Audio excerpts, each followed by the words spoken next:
केंद्र सरकारने खासदारांच्या वेतन आणि पेन्शनमध्ये 24% वाढ करण्याचा निर्णय घेतला आहे. संसदीय कामकाज मंत्रालयाने या संदर्भात अधिसूचना जारी केली असून ही वाढ 1 एप्रिल 2023 पासून लागू होणार आहे. या निर्णयामुळे खासदारांचे आर्थिक लाभ आणि सुविधा वाढणार आहेत. खर्च महागाई निर्देशांकाच्या आधारे पगारवाढीचा निर्णय घेण्यात आला आहे. 2018 पासून खासदारांचे वेतन आणि भत्ते याचे दर 5 वर्षांनी पुनरावलोकन केले जाते. हा आढावा महागाई दरावर आधारित आहे.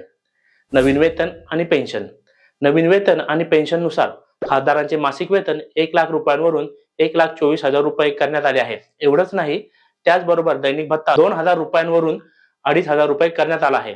माजी खासदारांच्या पेन्शनमध्ये 25,000 रुपयांवरून 31,000 रुपयांची वाढ करण्यात आली आहे. 5 वर्षांपेक्षा जास्त काळ खासदार राहिलेल्यांसाठी अतिरिक्त पेन्शन 2,000 रुपयांवरून 2,500 रुपये प्रतिवर्ष करण्यात आली आहे. भत्ते आणि सुविधा. याशिवाय खासदारांना विविध भत्ते आणि सुविधा देखील मिळतात, ज्यामुळे त्यांचे जीवनमान सुधारते. त्यांच्या मतदारसंघ भत्त्यासाठी दरमहा 70,000 रुपये आणि कार्यालयीन खर्चासाठी 60,000 रुपये दिले जातात. खासदार आणि त्यांच्या कुटुंबियांना मोफत वैद्यकीय सेवा दिली जाते. प्रवासासाठी त्यांना 34 देशांतर्गत उड्डाणे आणि प्रथम श्रेणीतील अमर्यादित रेल्वे प्रवासाची सुविधा दिली जाते.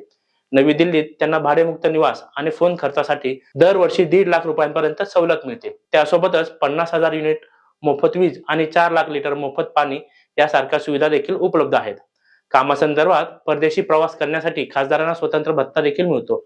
यासोबतच वैद्यकीय सुविधा देखील पुरवली जाते. सरकारचा दृष्टिकोन. सरकारच्या मते लोकप्रतिनिधींना त्यांच्या जबाबदाऱ्यांची प्रभावीपणे पूर्तता करता यावी, यासाठी ही वेतनवाढ महत्त्वाची आहे. मात्र काहींनी या निर्णयावरती प्रश्नचिन्ह उपस्थित केले आहेत. सामान्य नागरिकांच्या आर्थिक परिस्थितीशी तुलना केल्यास ही वेतनवाढ वादग्रस्त ठरू शकते. मात्र सरकारचा हा निर्णय लोकप्रतिनिधींना त्यांच्या कामगिरीसाठी प्रोत्साहन देणारा असल्याचे सांगितले जात आहे. राज्य सरकारांचा दृष्टिकोन. या वेतनवाढीच्या पार्श्वभूमीवर राज्य सरकारांचेही निर्णय चर्चेत आले आहेत.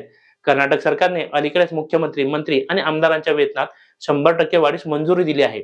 देशातील 8 राज्यांमध्ये आमदारांचे मासिक वेतन 2 लाख रुपयांपेक्षा जास्त आहे, ज्यामुळे केंद्र आणि राज्य स्तरावरील लोकप्रतिनिधींच्या वेतनात वाढीचा कल दिसून येतो. तुमचं या निर्णयावर मत काय आहे? ही वेतनवाढ योग्य आहे का? तुमचे विचार कमेंटमध्ये नक्की कळवा. अशाच महत्त्वाच्या माहितीसाठी पाहत राहा ट्रेंडी गप्पा.